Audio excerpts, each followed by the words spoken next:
Well, as far as areas that need precipitation, they won't really be seeing much of it. Elsewhere, we are going to be watching some precipitation, especially along that eastern coast. You can see all the way up towards the northeast where we're looking at those rainfall amounts upwards of 1 inch for many folks, but some isolated areas and 2 inches.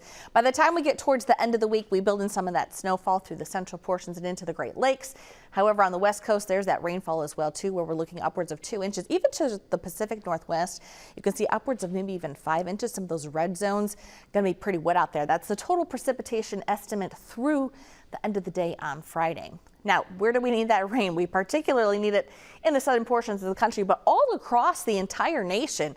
Everyone is fairly looking pretty dry. Of course, folks over on the western edge aren't seeing that condition because they have had so much rainfall out there, but certainly an extreme to exceptional drought in that lower Mississippi Valley, as you can see. It is a significant issue for folks there, a little bit more so further towards the Great Lakes. That's where we have that cutoff low that is making somewhat of an impact. So hopefully we'll see some positive influence from that. There's that jet stream showing you that energy continuing to move through the central portions of the country. That ridge building over on the western edge starts to move its way a little bit further towards the east. As it does so, still getting a little bit of a trough over towards the northeast and into the Great Lakes. That becomes another cutoff as we head into Tuesday of next week. We'll start to continue to see that building trend as we head into the weekend.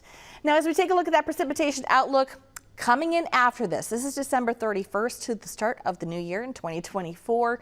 Generally, the southwestern half of the country is going to be on the wetter side. We're going to be a little bit on that drier side as we head towards the Great Lakes and on into the northeast.